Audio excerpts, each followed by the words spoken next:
adventurers from all walks of life.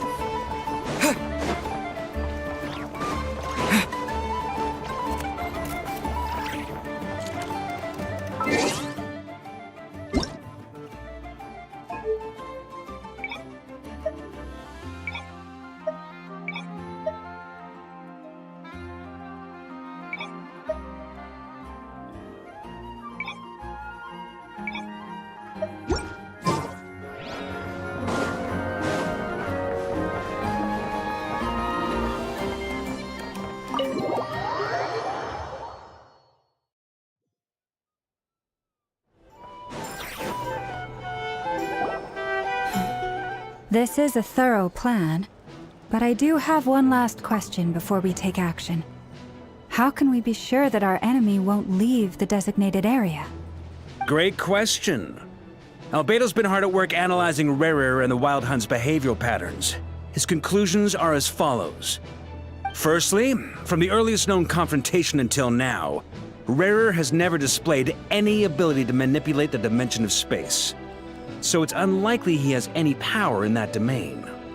Secondly, he seems to have a particularly strong vendetta against our group. If we put him in a fight-or-flight situation, he'll choose to fight every time.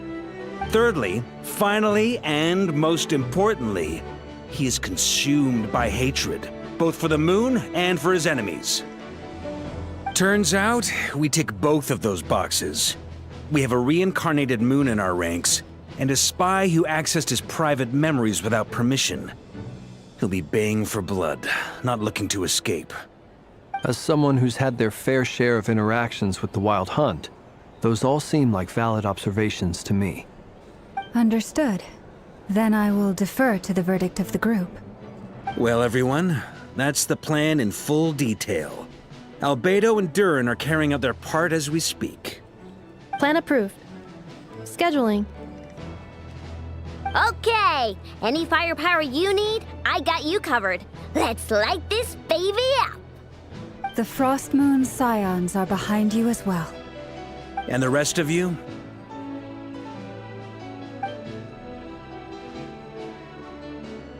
No objections? All right, then it's settled.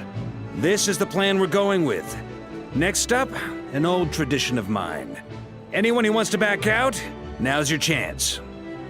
Wait, we can still back out of this? Everyone says things they regret, right? I don't want anyone feeling trapped because their mouth said yes before their brain had time to think things through. A very people-first approach. I hear that's common practice in the Knights of Favonius. Heh. Who'd you hear it from? D-Luke? Shh. We don't use people's real names at work. This contact will be known only as Owl, please and thank you. This plan can only work if everyone does their part. Flint's and I will absolutely support it. We shall indeed. You'll be glad you accepted our help. Also, you are the last person I expected to see here, Miss Dory. It's not often I get called Dory in a work context. My peers usually call me Lord Sangamabe. So, the longer your name, the higher your net worth. Is that the idea here? In that case, Mr. Flint's here must be worth a fortune. That's right, I know your full name. It's... The walls are thin here. I'd appreciate you keeping that a secret. Okay, fine. I'm actually only here as a favor for someone else. Do you have any idea how much it would cost to hire me otherwise? Oh, does this mean someone out there actually has the power to boss Dory around? It most certainly does not. We have a long-standing and mutually beneficial business partnership.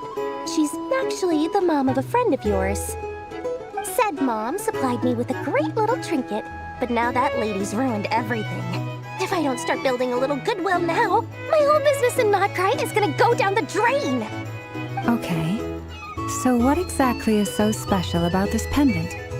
It's a lucky charm that a great mage made for me. We have a business relationship, and she was worried that something bad might happen to me.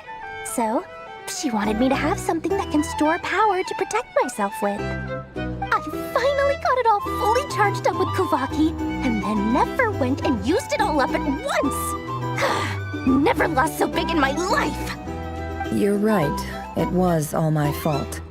I didn't mean to drain all the Kuvaki in the pendant, but I'll make it up to you. You will? Well, in that case, how about you give me your chess set, and we call it even? I knew you'd say that.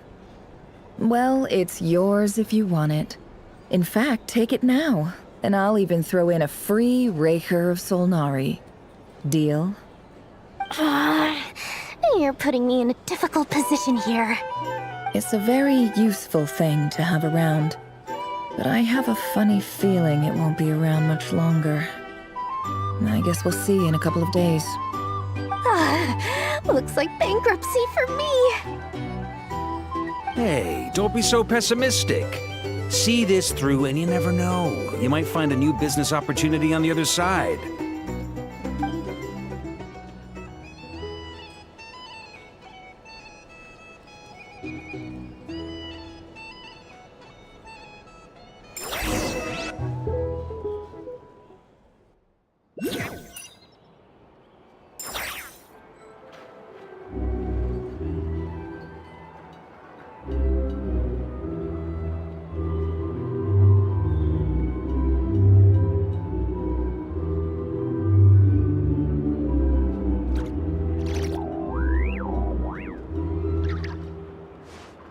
You're looking for work, are you? Heed my words and get out while you still can.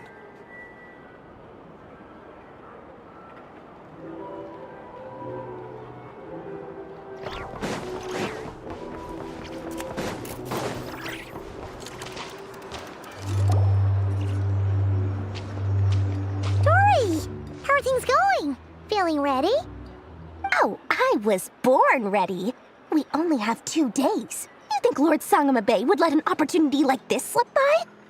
Don't forget, when something's in high demand, the people with the goods on hand get to charge the highest price of all, even higher than the sellers taking advance orders. Ta-da! See? It's right here. Ah, it's so pretty. Did you make it?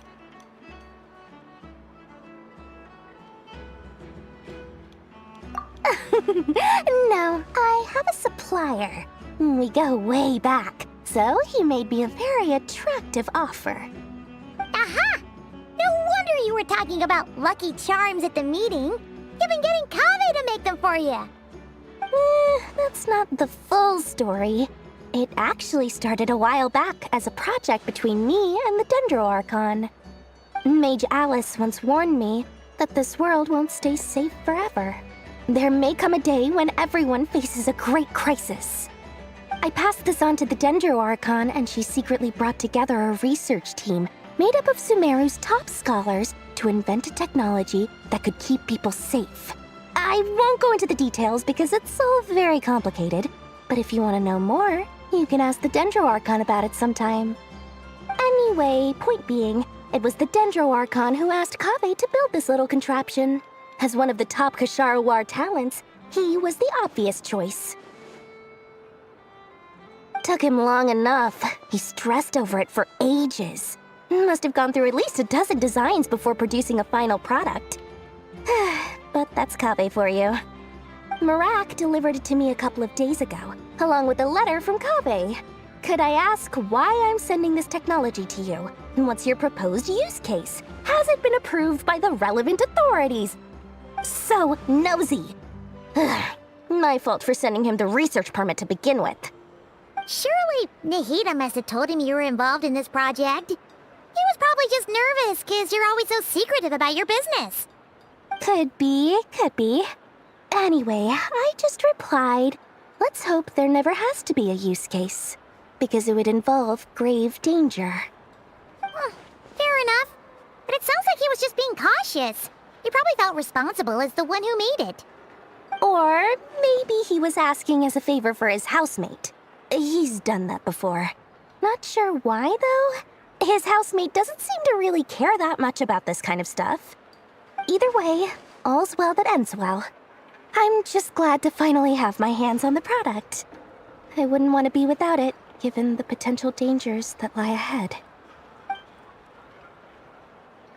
Huh? What does that look mean? Paimon's just super surprised. This must be the first time we've ever seen you actually get serious about something.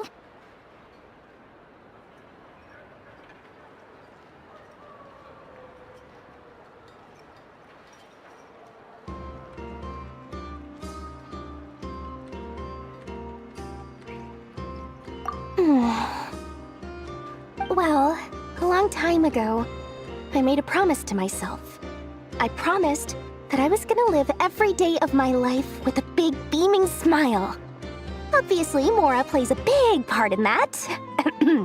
But there are always gonna be times in life when you have to give something back. That could mean paying back a debt, returning a favor, or showing some kindness. Alice has been a huge help to me over the years. She was the first investor I ever had. And I want my investors to know that Lord Sangamabe is the best in the business. And more than that, no one knows what the future will bring. Whatever happens, I want to make sure the Dendro Archon and all of Sumeru is prepared to face whatever comes.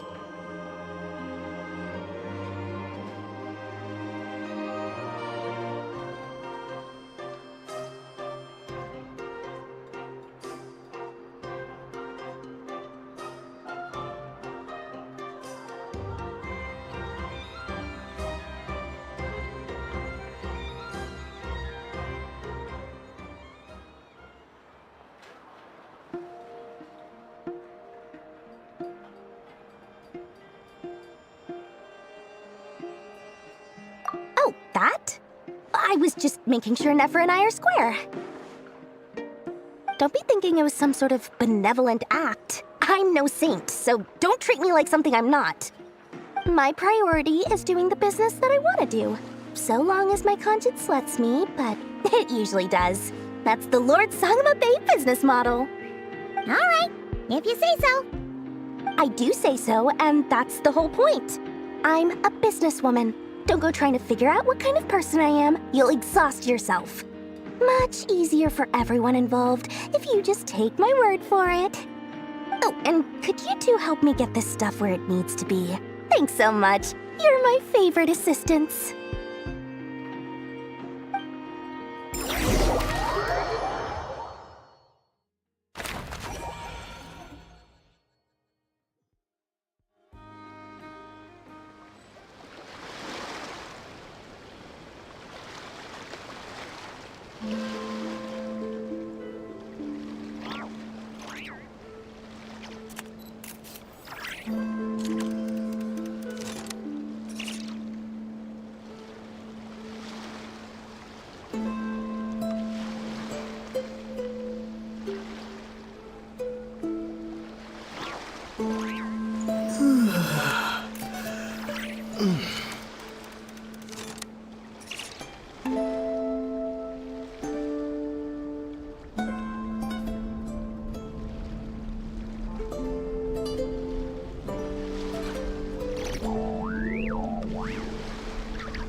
Traveler, Paimon, it's good to see you. Everything going smoothly over here? Sort of. As you're probably aware, Varka, Diren, and I captured some abyssal creatures from the Wild Hunt.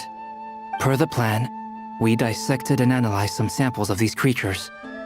The process went very smoothly. The findings, however, come with some troubling implications. What? You can actually dissect the Wild Hunt? That depends on your definition of Wild Hunt and dissection. Harmless, lifeless. These words are accurate descriptions. The Wild Hunt is an interesting phenomenon. In and of itself, it doesn't seem to possess anything akin to a human personality. but taken as a collective, the medium through which the Wild Hunt is summoned does appear to have a soul. Master griped a lot about the wise Horoptetyr, and seemed somewhat fascinated with the Faust Certology. But she barely mentioned Rerir at all. I don't think that was because of his lower social standing, though. Anyway, it's a pity. I should like to hear her thoughts on the nature of the life form he has become today. It's a strange mix. The furious energy of an abyssal being channeled through a fractured physical existence. A consequence of being torn apart by an unknown power. Perhaps the only explanation for his survival in this state is that he sacrificed a degree of individuality in exchange for a continued existence. Oh, sorry. Once I get talking about interesting research, I have a tendency to go on indefinitely. Back to our research findings. Essentially, they confirm my hypothesis. Rerir's corpse is completely contaminated by the Abyss, and the effects are irreversible. You could think of this as Rerir in mutated form. But in my view, even that would be inaccurate. In reality, his whole being has been consumed by the Abyss. In other words, he is now nothing more than a manifestation of abyssal power. Unfortunately, at present, we have no means of completely eradicating abyssal power. Hence, we cannot fundamentally destroy the Rehir of Solnari either. Oh, that's terrible news! So, that's it? We can't defeat him? Not even if we get the power of the Three Moons? Miss Columbina's situation is a difficult one. She can never achieve wholeness when the world does not accept her presence. It's as if her creator banished her to a place she can never be accepted. It means she spends most of her energy just on her own survival. Given the circumstances, it's only natural to despair. But we must see this plan through to the end. Time to kick off the backup plan. Oh, Paimon almost forgot! This is for you. Dory asked us to bring it. Ah, how wonderful. Well, thank you for making the trip. Durin and I will be heading off shortly. I'm sorry I won't be there to protect you in person this time. Please be careful.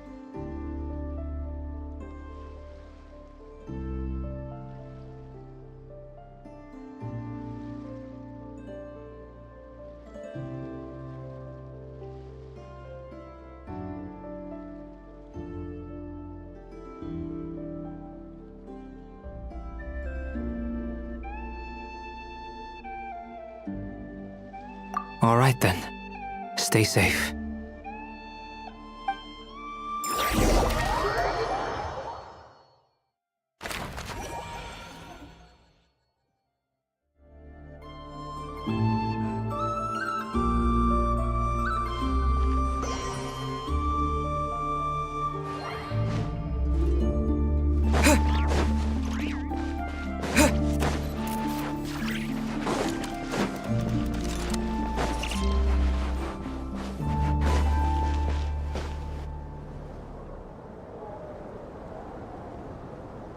Miss Lauma, is everyone here? Yes. The fate of my flock is in your hands, Grandmaster Varka. Please keep them safe. My lady. What are you saying? Within the next 24 hours, we will face the biggest crisis the world has ever seen. This is not a burden that we deserve to bear. But I believe that we reap what we sow in this life. So I intend to act. I must do what I think is right. For me, that means fighting for the future of Nod-Kraya. This gentleman is the Grand Master of the Knights of Favonius, Varka, Knight of Boreas. In my absence, please follow his lead. Hey, everyone. Guess I should introduce myself. Well, to start with, I know my way around a battlefield.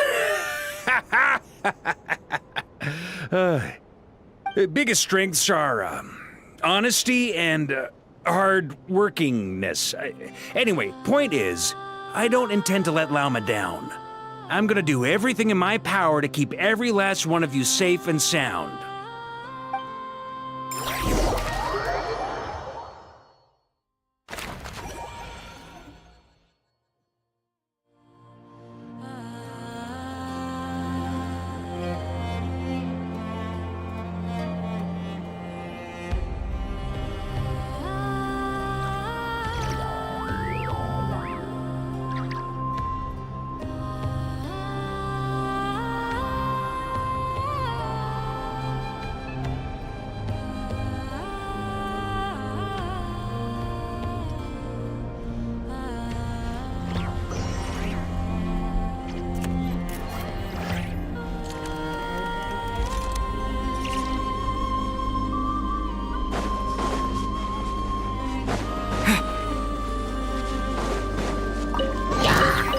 I'll keep this close.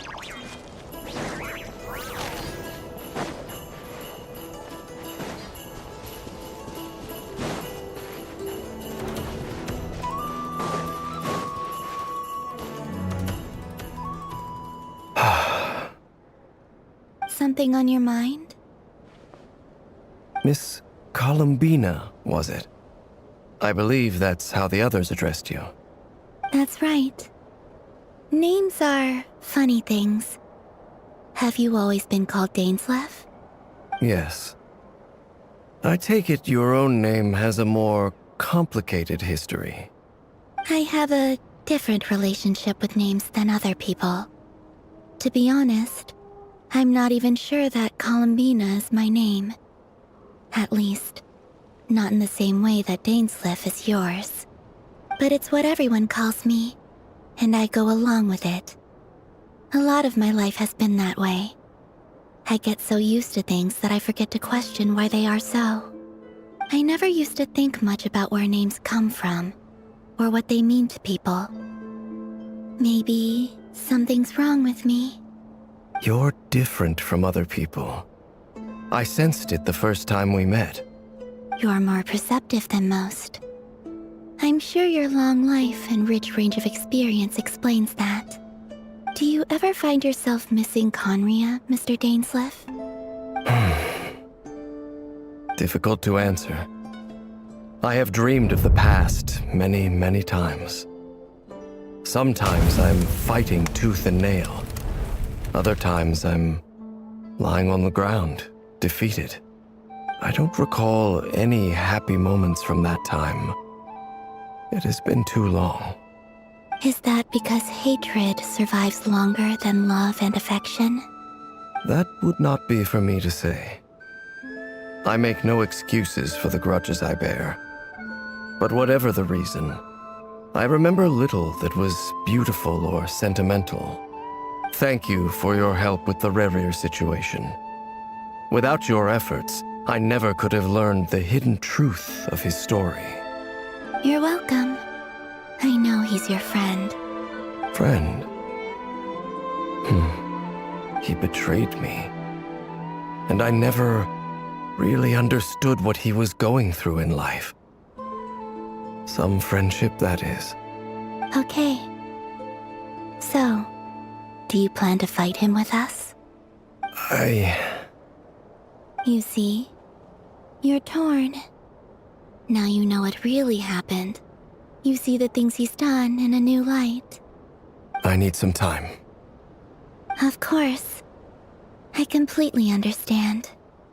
Anyone else in your position would feel conflicted too. Actually, I went through something similar myself recently. Something happened that changed my perspective on a situation. A situation I took for granted at the time, but now I feel very grateful for it. You mean the Harbingers who still support you, even though you've left the Fatui? Yes. I always thought they were only helping me because Harbingers are forced to work together. But then I abandoned them. A warrant was even put out for my arrest. And even now, they still support me. Which means I was wrong about them all along. Clearly, they view you as a friend. I feel a little guilty now. I regret not seeing her help for what it was, and not treasuring it. I see the guilt that you're feeling now, because I feel it too. Hopefully, talking about it will do us both some good.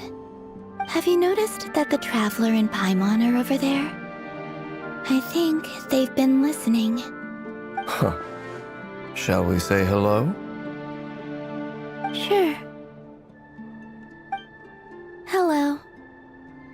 Ah! They caught us!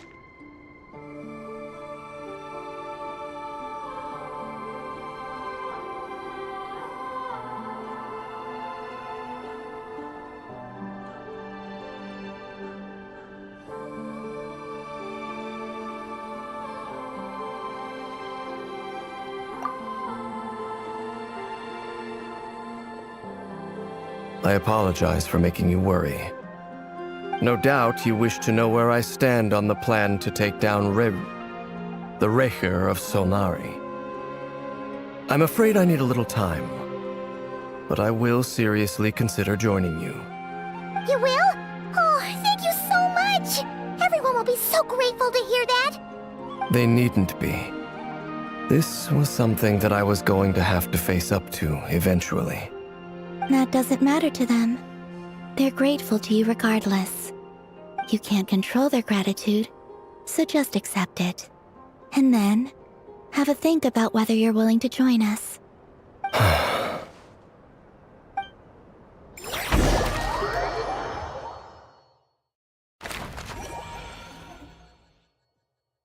It's nearly showtime!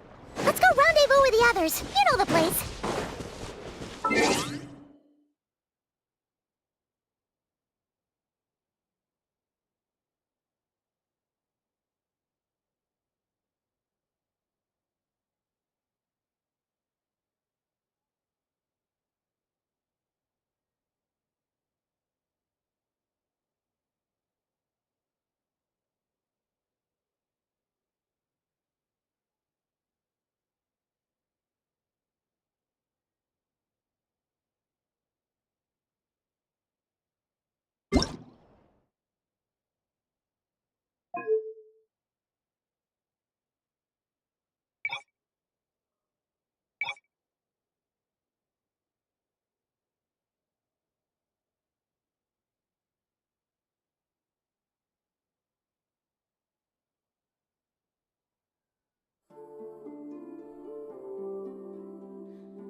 You're earlier than I expected. Hey, Flint's! Been waiting here long? Not too long. I came a little early so I'd have some time to think. Are you nervous about the battle? Quite the opposite. I'm reminiscing on my past battles. When I was awakened by the Ratniki, I had not touched a weapon in many years. I felt like the battlefield was not where I belonged. But after waging war against the Wild Hunt for so long, I came to realize something. A life of absolute peace is simply not a possibility for me.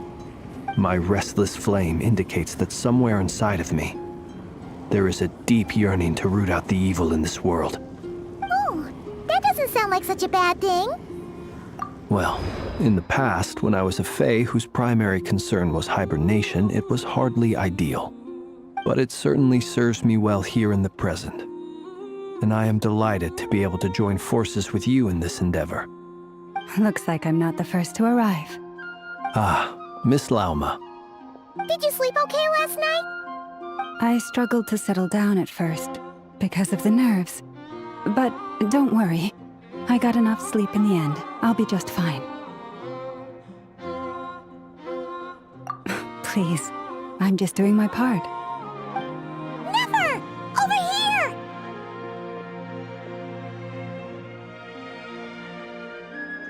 Aino asked me to relay a message.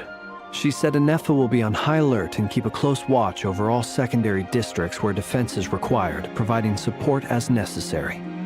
Meanwhile, Aino herself will provide range support to us directly, using her latest invention. Excellent. My thanks to all involved. The chess set's looking a little unstable. It won't hold him much longer. We should be prepared to engage at a moment's notice. No sense sitting around waiting. Let's make the first move while we still have the option. I agree. Paimon, find a safe hiding place. Got it! Be careful, Traveler! I will.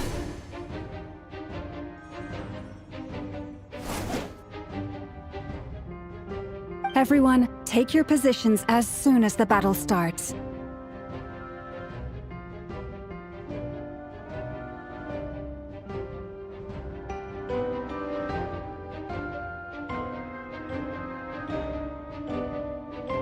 Every ounce of strength we have in our bones, let us bring to this fight.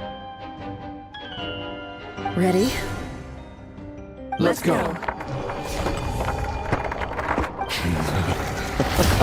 I've seen all your futile ploys before. You have become the authors of your own demise. I wouldn't be so sure about that. You are merely a moment of sport before I tear down the moon.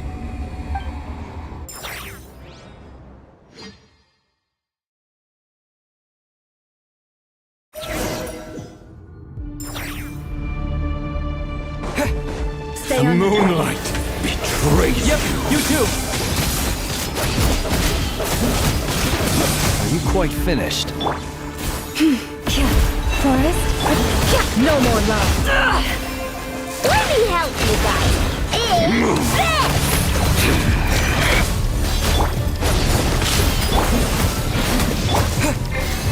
Be silent. Observe.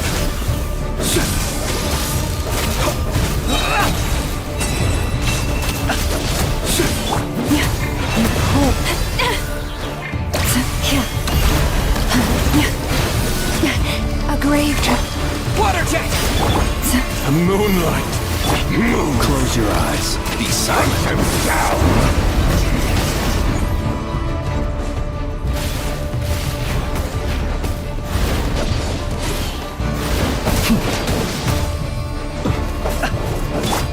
Seek within. Futile. With one heart, we pray. Observe. Down.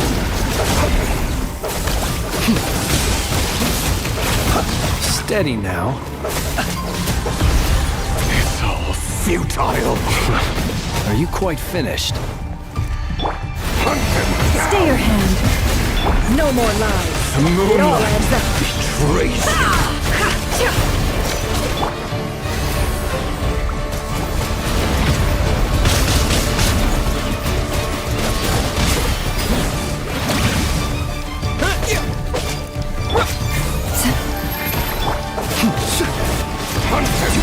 fear the dark.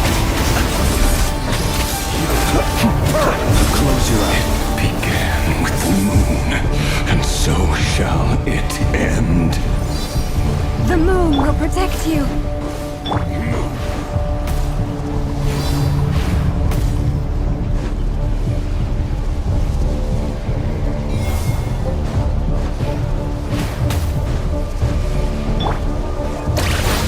Be silent.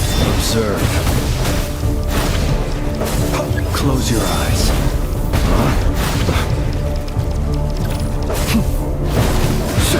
Steady now.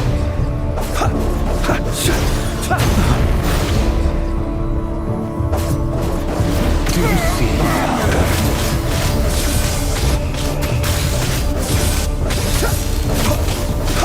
on here? When will it be as you foretold?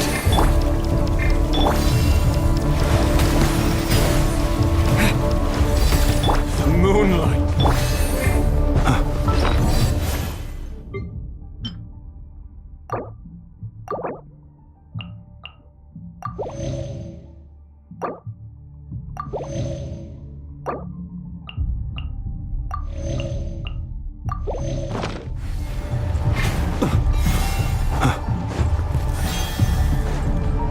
Observe. Close your eyes. Are you quite finished? You're not welcome here.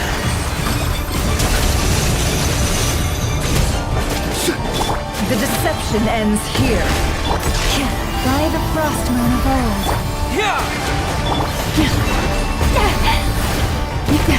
A grave.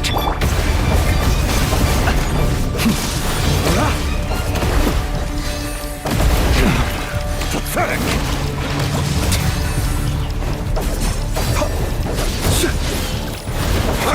Down! Move! Are you quite finished? Futile! No more lies. Can't hide the truth. No more lies. Pathetic!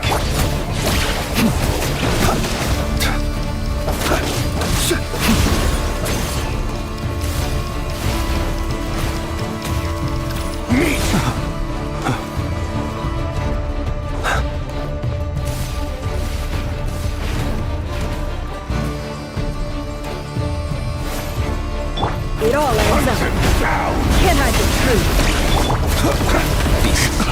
Futile! Night falls. No more lies. The moonlight betrays you. Seek within. Can't hide the... With one heart, we pray. Close your eyes. Hunt him down! Moonlight betrays you. Are you quite finished? Observe. It's all futile. Steady now. Your little game moonlight is over. Who wants to go first?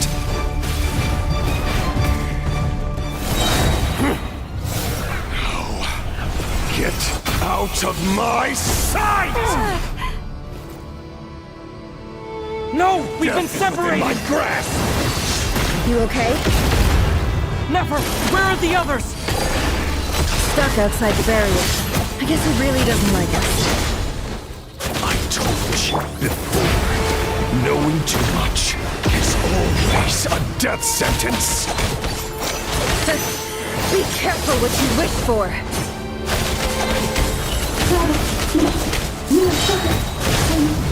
Mama! Can you hear me?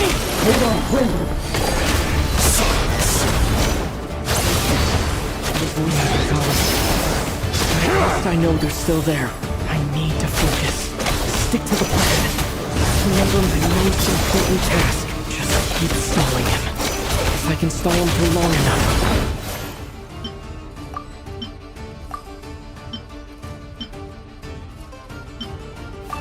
The moment will come. Water jet! It all adds up. Let's see what you're made of. Can't hide the truth. The deception ends here. No more lies. Where to run, where to hide. Water jet!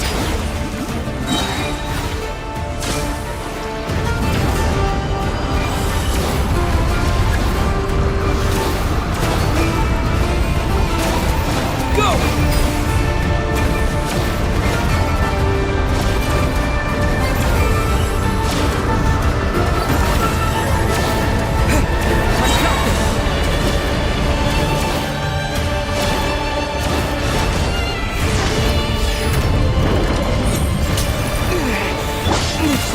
I can't keep this up!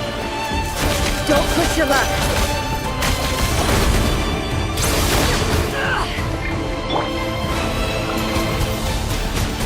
Water jet!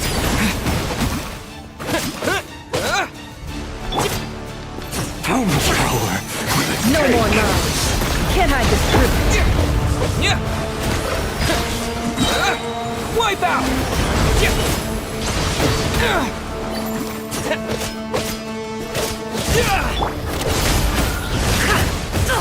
Absurd.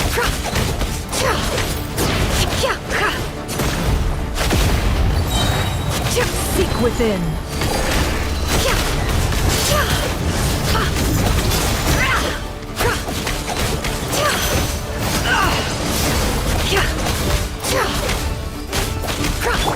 Go!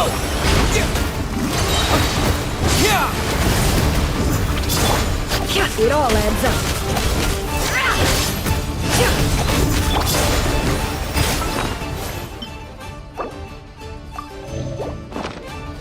Can't hide the truth. No more lies. The deception ends here.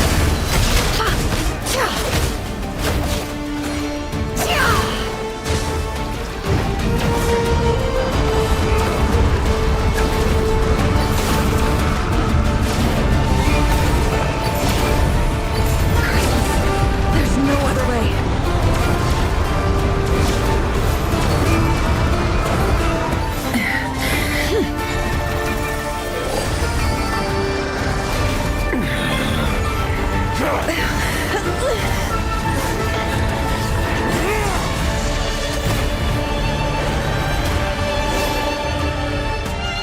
The only way to defeat Rarer is to borrow his own power. That means Columbina will have to disappear while you two bear the brunt of his attacks. You have to hold on. Find a way to keep him focused on killing the two of you.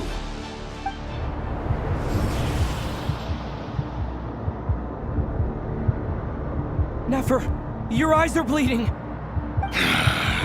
Soon you will be powerless to resist. And then, I will reduce you to dust. But that dust will plague your memories. Come on, keep holding on. Any other tricks up your sleeve? Let's see them. As entertaining as they are, you've backed yourself into a corner. You don't fool me. I see your fear clear as day. I have to stoke his rage. Make him unleash everything. You fear what you could never defeat. You fear the thought of never being able to save your beloved. You cannot win the fight against fate, Rarir. Is that what you think? Well, now it's your turn to feel afraid!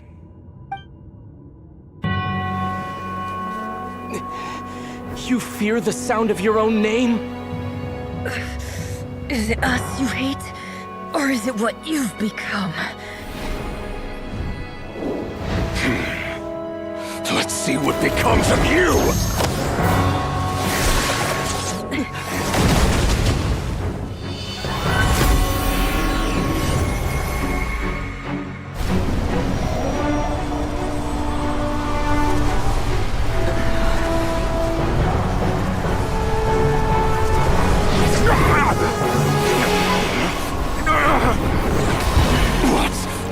happening?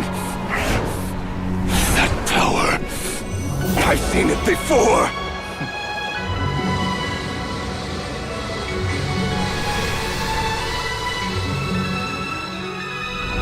His power is on another level.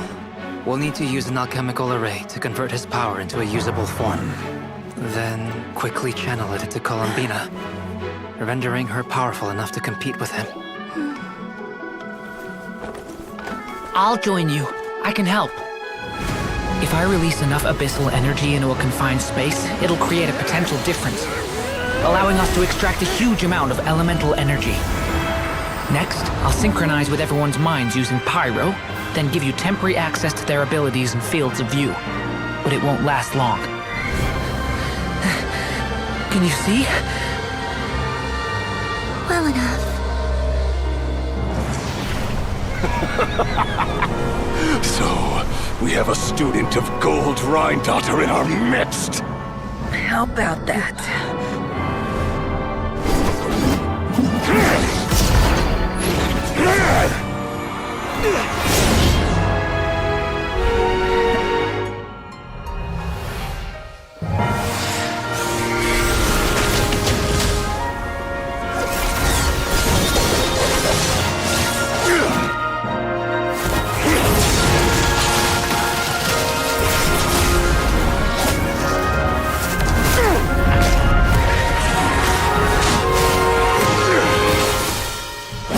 You use my own power against me? Just like how you stole Kuvaki. Look familiar?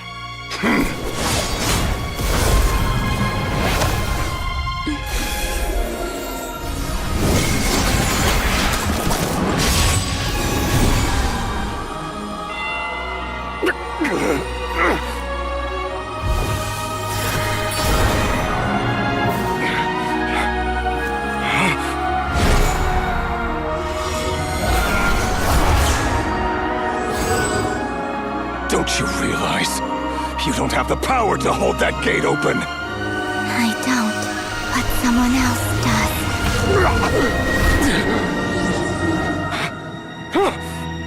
Goodbye, Rerir.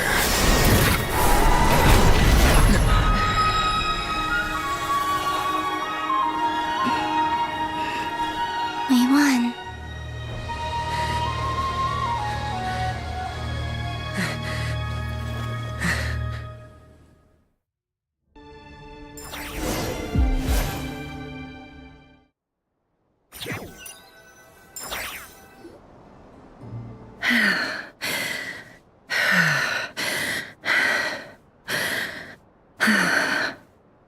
Neffer, how are your eyes?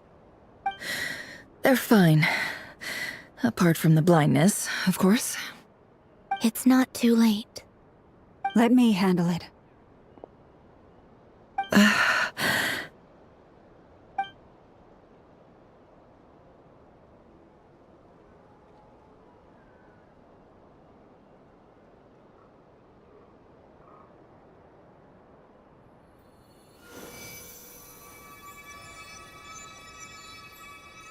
Miss Neffer, it's not like you to lose your composure.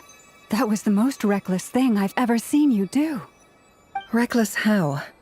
The situation was critical. Our lives were at stake. We had to do something. Even so.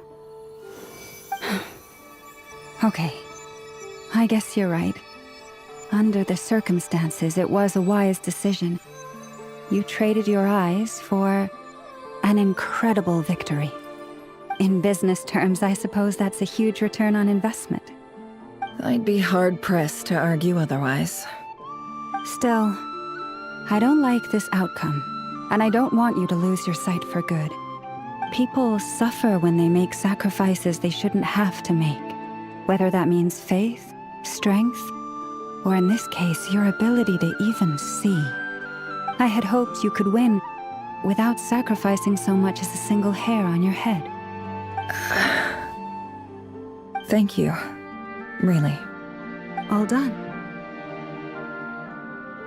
Don't try and open your eyes just yet. We'll see how you're doing in a couple of days. Until then, please follow your recovery plan to the letter. I'll send full details through Yehoda. For now, just get yourself home, relax, and rest.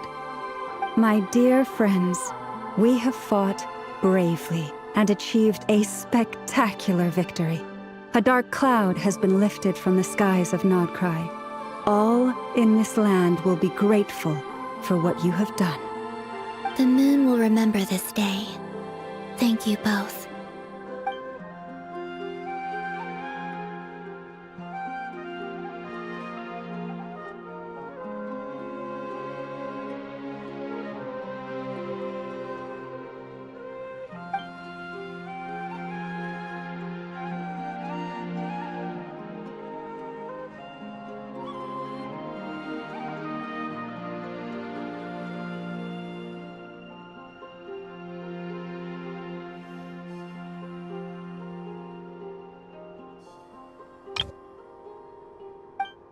There's something I want to let you know.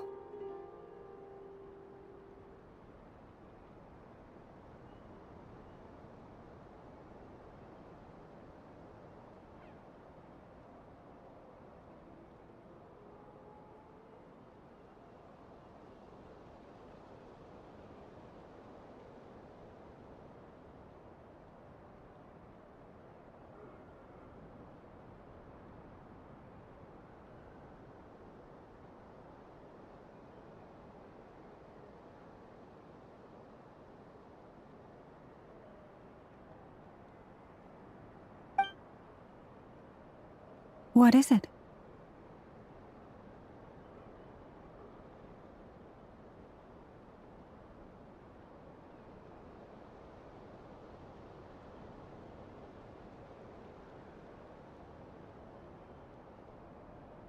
When Durin connected everyone's minds so I could access their powers, I also felt everything they felt. And since Nefer's eyes were injured, my eyes are hurting now too. Huh. Hold on. Let me try. I only feel the pain. There's no actual damage. I just thought I should tell you. You're right. There's no damage. That's a relief. But I must say, I'm surprised to hear the Kutar share something like this with me. In the past, you never used to open up about yourself. Things are a little different now from how they were. I'm learning to share how I truly feel with my friends. Friends?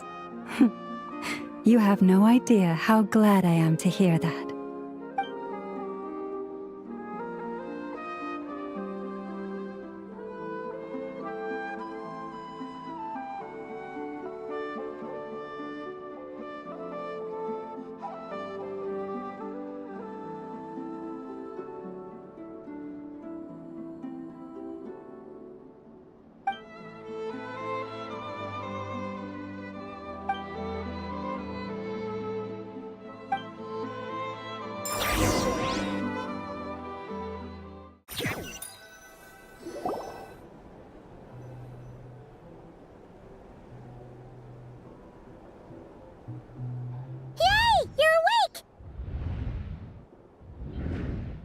How are you feeling?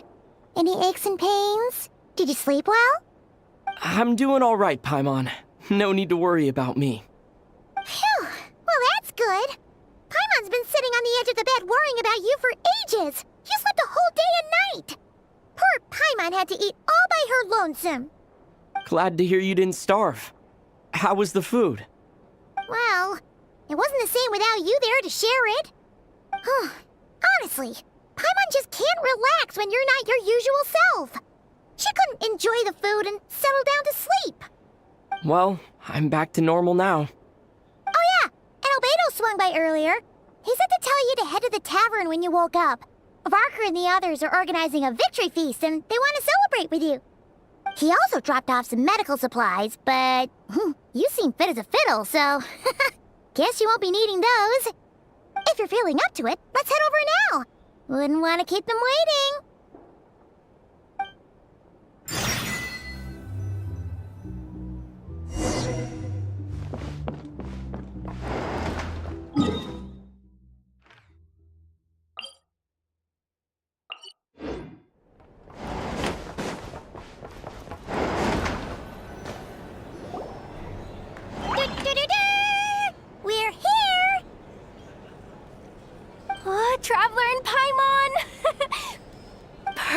timing! We were literally just saying how there's no way we're holding this victory feast without you any longer, and we would have postponed it till tomorrow.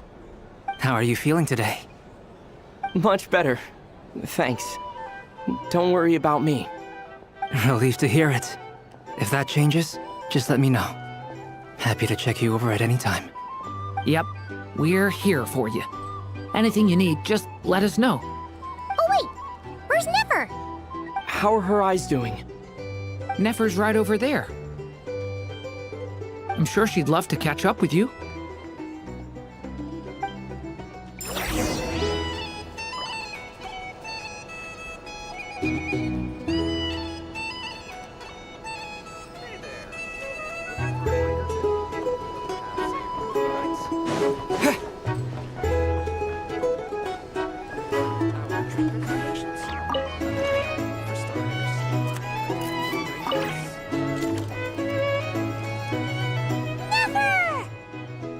Traveler, Paimon, are you recovering well?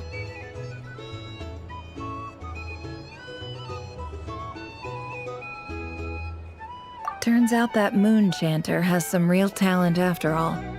My eyes were mostly recovered after just a couple days rest. I can actually open them again now. Yeah, but you gotta be careful. Lauma says not to strain your eyes while they're still healing. Yes, thank you. I'm well aware. Yehoda, could I borrow you for a moment? I could do with an extra pair of hands. Oh, sure. Coming. Did you hear that? I gotta go help Lauma for a second. You guys chat among yourselves. I'll grab us some drinks on the way back. Paimon, you still like 'em sweet? You bet! Make it extra sweet, cause Paimon's earned it! Sure thing!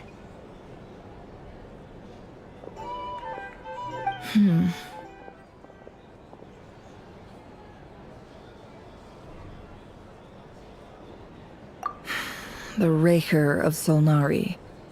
Kind of a snake, don't you think?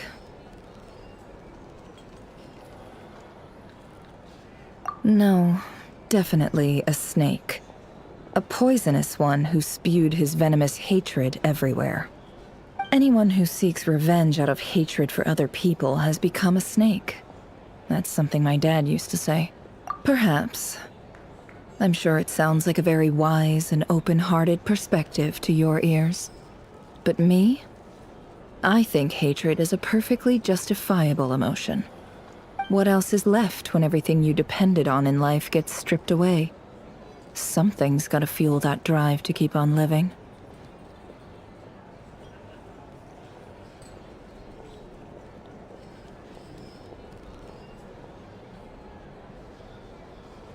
If you're worried about me, you can nip that in the bud.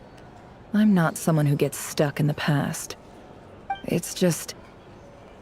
I suddenly feel like I was wrong to call my father a liar. He was just a fool. That's why the academia turned their back on him, and why the other tribes ganged up on him. Oh, father. How much better things could have been if you were a skilled liar. Look at the Ibis King. Thoth is a fiendishly cunning liar. And yet, strangely, he feels more like a father to me than my real dad ever was. He's never brought it up, but I'd bet he feels the same way. Why else would he give me the power to perceive the truth, while at the same time training me in the art of deception?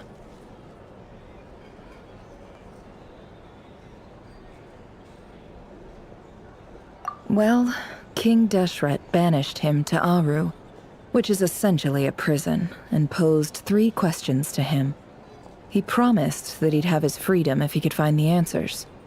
His response was to take on a physical form and approach me, hoping that I could become his envoy and search for one of the answers on his behalf. Did he really think I'd fall for that? He's stuck there. He can't make me return what he gave to me.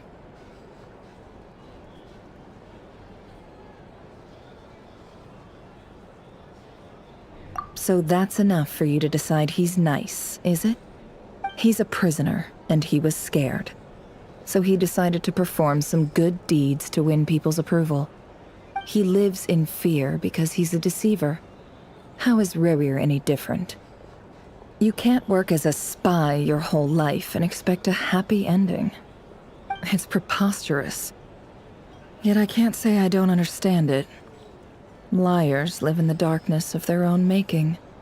But it's still human nature to want to go on living. They say that a liar's soul is the most worthless thing in the world. What do you think?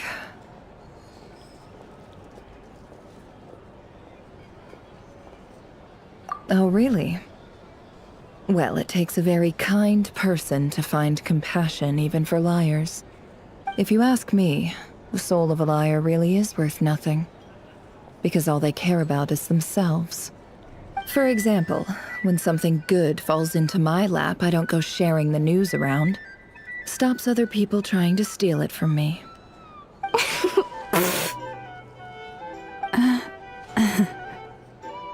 So be it. They have sharp ears. I can't keep anything from them.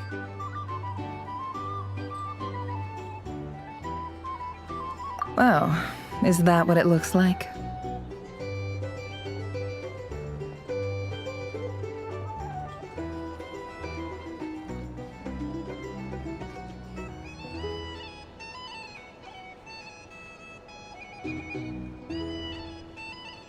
Well, you all know my past now, and I can't simply eliminate everyone who knows too much. So I guess I just have to put up with you, for the foreseeable future at least. When you find yourself in a situation you can't control, the safest play is to keep calm and start monitoring everyone involved like a hawk. In the intelligence world, you need to have a sense of perspective and play your hand accordingly. If you understand what's at stake, please ensure my secret is safe with you. I trust you'll respect my wishes as a friend. But don't forget, I will also be watching you like a hawk.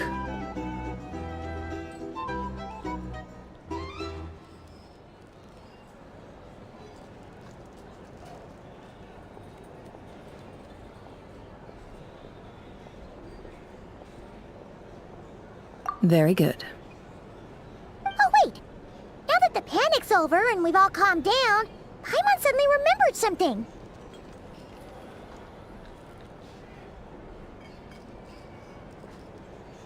After all that build-up, our mystery ally never showed up even once!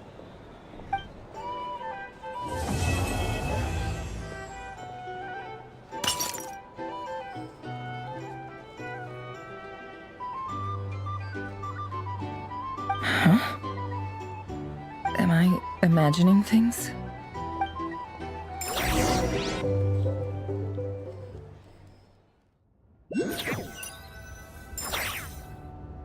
So, that close colleague who stayed behind with you? What's he been up to recently? Don't know, don't care. I get more normal human interaction from hanging out with Bosco 2 than him. Although, now you mention it, he hasn't bothered me in a while. I wonder if... If he's disappeared without a trace, it's the biggest gift he ever gave to the world. But I somehow doubt that's what's going on. He won't lie low forever. So we'd better stay on guard.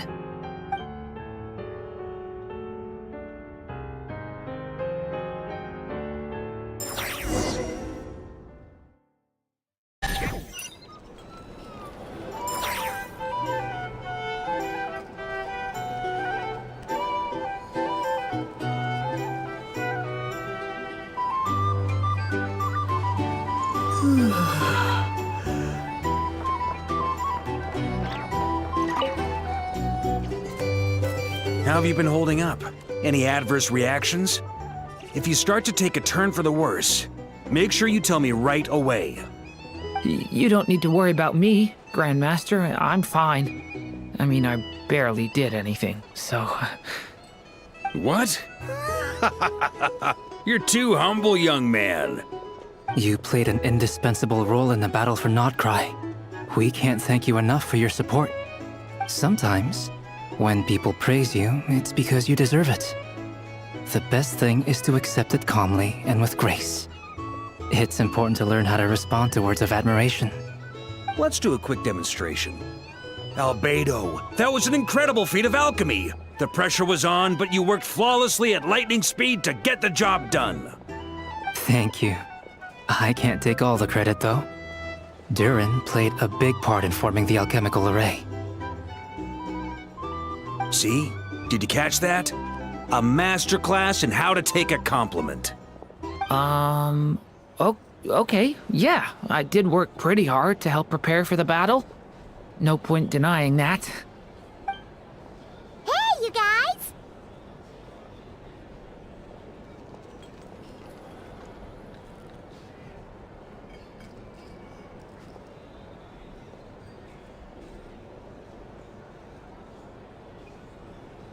Hey, look who's bounced back. Looking good, Traveler. Seems like you've recovered. You won't need to take any more medication. Can I get you a drink? Huh? You know how to order at a bar now? You've sure learned a lot recently. Handling a drinks order is ridiculously simple compared to alchemy. Don't worry, I'll blend into society yet. Paimon believes it. You're clearly a fast learner, just like your brother.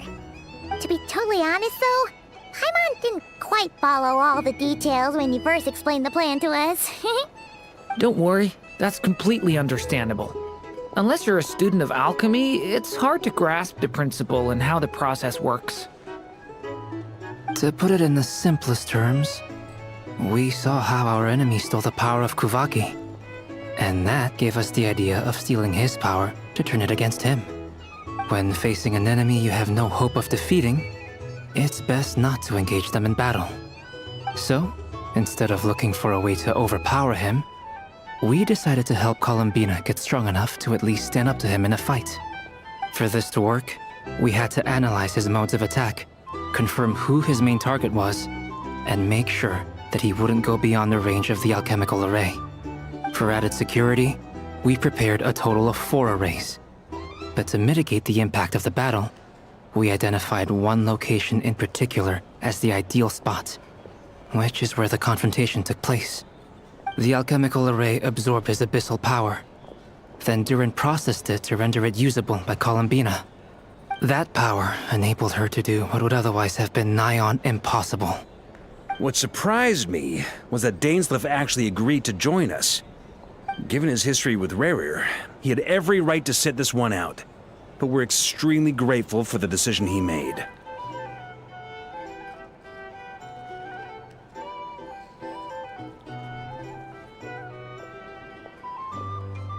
It must have been a painful choice to make.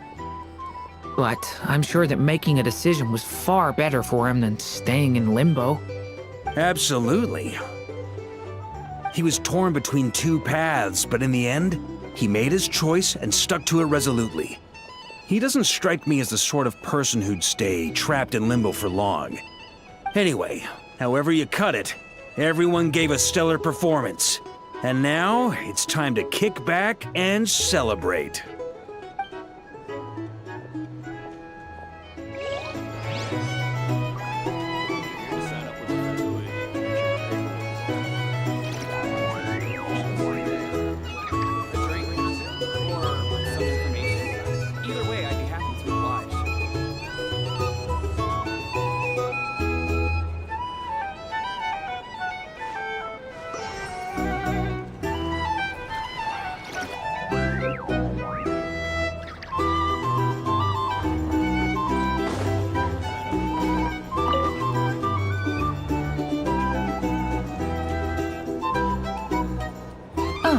Lord Sangama Bay.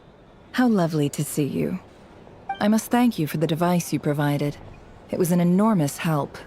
Would I be right in thinking that it was developed by the Academia? Why come and ask me when you clearly know already? I mostly came to thank you. That's more like it. A little gratitude goes a long way with Lord Sangama Bay. Play your cards right, and you might even stand a chance of becoming my long-term supplier. The chance to work with such a kind and charitable investor as yourself would be a great honor for the Curatorium. Huh? Charitable? Who said anything about charity? First time hearing about it. Let's see. The first plot of land you purchased in Nod-Craya, your desert interests, and... Stop! What do you think you're doing? Exposing my investment history! It's nothing to hide from. They're all perfectly legitimate investments. And some of the land you purchased was with the intent of building a sanctuary? Yes, I heard about that too. How did you... You're a curious case, Lord Sangamabe. You don't like people finding out about your good deeds, do you? But I'm afraid no matter how hard you try to keep things under wraps, where there's a will, there's a way. You did it for Sumeru, didn't you? It was empty land that was gonna go to waste otherwise. I figured if I built something there, it might at least get some use in an emergency. Disasters are capricious things. They strike without any warning. I've lost family to a disaster before, and I don't want to lose any friends or business partners if I can help it. My elder sister used to dream of finding a sanctuary. Somewhere with plenty of food, water, and medicine. Where everyone could live happy lives. It was something I looked into, but after discussing things with the Dendro Archon, I decided on a more effective strategy. The tech people handled the tech, and Moneybags provided the Mora. It just made the most sense. It's a pity that so few people know the truth about you. Everyone says that you view everything in terms of Mora, and all you care about is growing your own wealth. So, what's the problem with that? Everyone wants to be rich. It's human nature. So yes, I love Mora, and it's nothing to be ashamed of. But surely you have dreams of your own beyond just making Mora. You don't get it, do you? My dream is to invest in other people's dreams. And, you know, make a nice little slice for myself along the way. Just thinking about it makes me happy. That sweet, sweet sound of Mora. Thank you. For the device? And the pendant. Oh, that. I was just returning a favor. Don't worry about it. Seems like we've both been away from home for a very long time. Yeah. So long that I barely remember what my family even looked like. That would be your mother, father, and sister? Yeah, though it's been years since my sister passed away. It's not like I want to forget them, obviously, but memory can be the most calculating business person. Beyond a certain point, if something isn't helping you, it just gets rid of it. My sister can't help me now. Slowly but surely, her face is fading from my mind's eye. It's become a vague impression. Not everything will fade. When loved ones pass away, the beautiful memories are the ones that last the longest. Yeah, that's true. If you ask me, that's the one silver lining in all of it. Well, that, plus, I'm sure that life is much better now than it was back then. Oh, absolutely. I have tons of Mora, a big beautiful house, business is booming, and I'm as happy as can be. You've got a lot going for you too. Boss of the Curatorium of Secrets? I'm sure there's plenty of Mora to be made in that line of work. I appreciate the vote of confidence.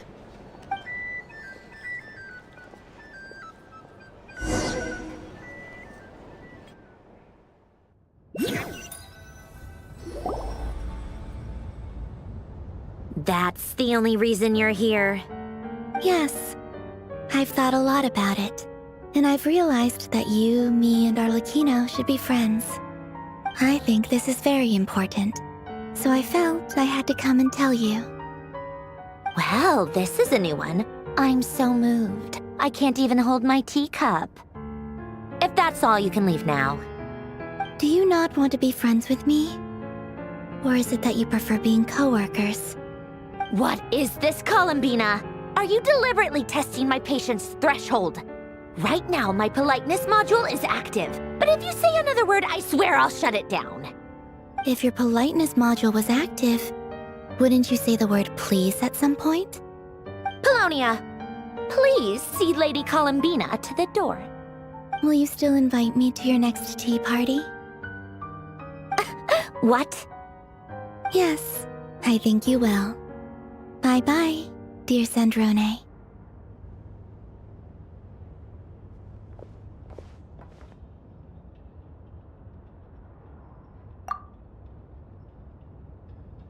Last time, the Wild Hunt escorted you out. Would you rather I handled it myself this time?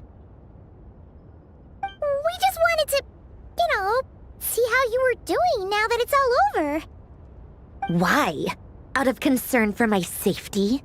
I hope you didn't seriously think that the Rehir of Solnari would be able to lay so much as a finger upon me, given how prepared I was. Mostly because you kind of helped us out, so we just wanted to check you were okay. Looks like all your robots are fixed, huh?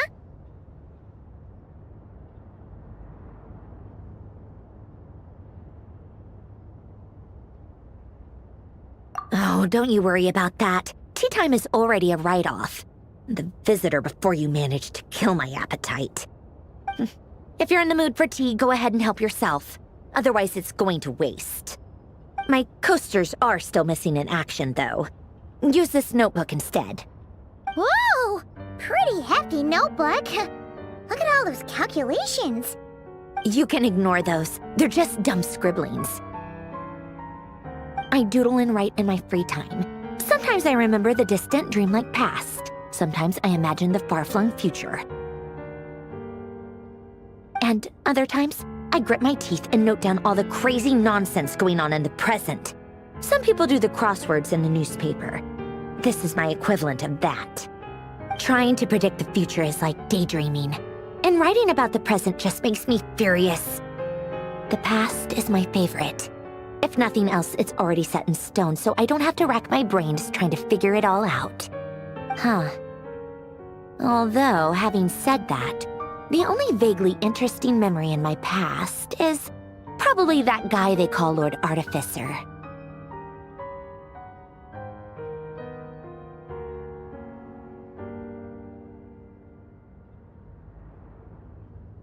Who else? Pretty much all the mecha in Fontaine are his personal handiwork. Wait, are you saying you know him? Like, personally? As a friend? I mean, I guess we were friendly enough.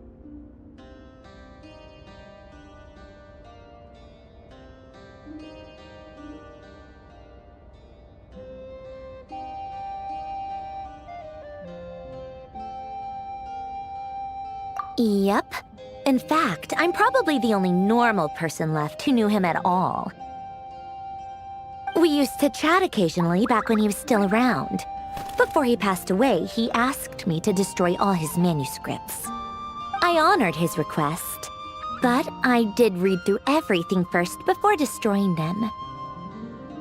I mean, I couldn't let the genius of Lord Artificer Alain Guillotin disappear like that. Would have been such a waste. So, that's where the formulas in your notebook are from? I just told you.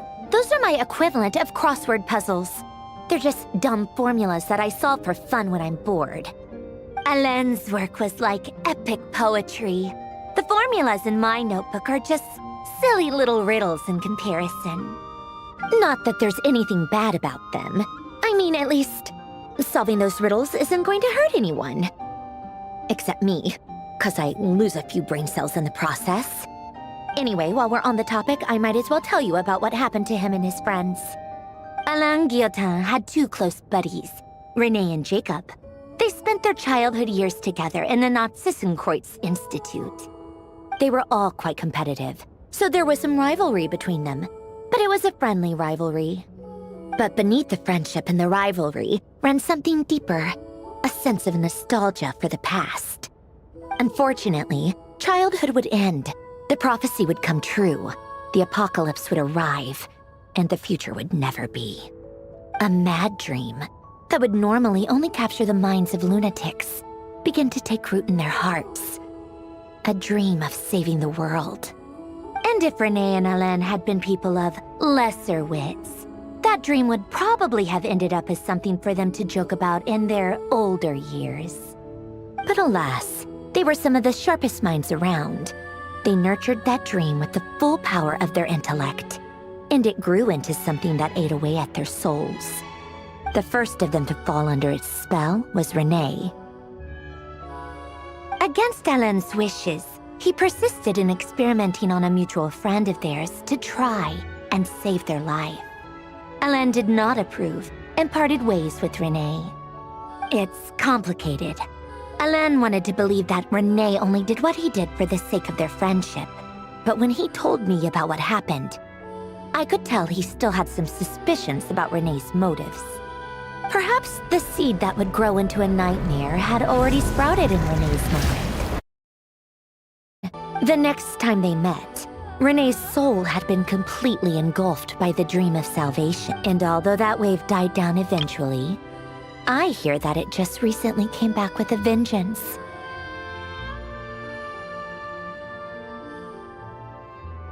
As I understand, Renee wanted to live out his dream of salvation once more. But I'm told that the attempted resurgence finally died out for good. At long last, Renee awoke from his deluded dream. Though of course by then it was far too late. What do you think of Renee? Do you admire his transcendent genius? His view that any price was worth paying to achieve the lofty goal of saving the world? Or do you despise him? Dismiss him as an evil madman who wrought havoc on the lives of everyone around him as he pursued his delusional dream? Same difference, really. Just a matter of perspective.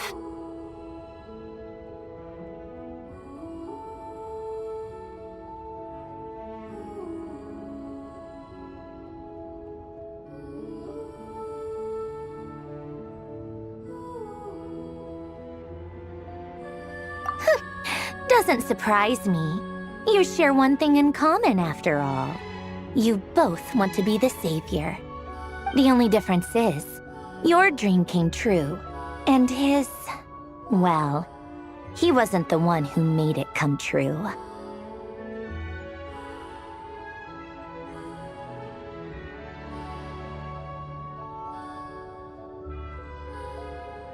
I don't like fanatics who give up their whole lives for their ideology. Nor do I like fools who let their delusions take control. Maybe I could understand if Renee had just been an ordinary person. But he had a sage-like intellect, and still managed to get himself lost in the labyrinth of his own desires. Anyway, that's enough about Renee. Now, moving on to Alain Guillotin, the Lord Artificer. He managed to put a stop to the first storm whipped up by Renee. But after that, Alain lost his friends and family. To his credit, I suppose, the loss of his family and friends was purely a tragic accident. It's not like Alain sacrificed them for his cause or anything. After that, the only thing supporting his work was the same dream that had dragged his closest friend down to the abyss. But although the desire to save Fontaine drove him to found the Fontaine Research Institute, Alain continued to reject any form of transcendental knowledge or power. He was suspicious and fearful of it, having seen the way it had affected his closest friend. I think that formulas and machines derived solely from human intellect were the only thing that gave him a sense of spiritual comfort. Yet Alain's intellect was simply too great. It barely left him space to breathe in his lifetime. Once he realized that the end of his life was approaching, he finally accepted the truth. The Notzistenkreuz Institute needed someone, and a human being, to see its story through to the end. He quit working on his formulas, trading them in for the fairy tales that had played such a formative role in his childhood, but which he barely touched in his adult life. He told me that the director of the Notzistenkreuz Institute used to read those fairy tales to the children as bedtime stories. Apparently, they worked wonders at sending kids off to sleep. I think that all he wanted at that time in his life was to be able to sleep deeply without being plagued by depression.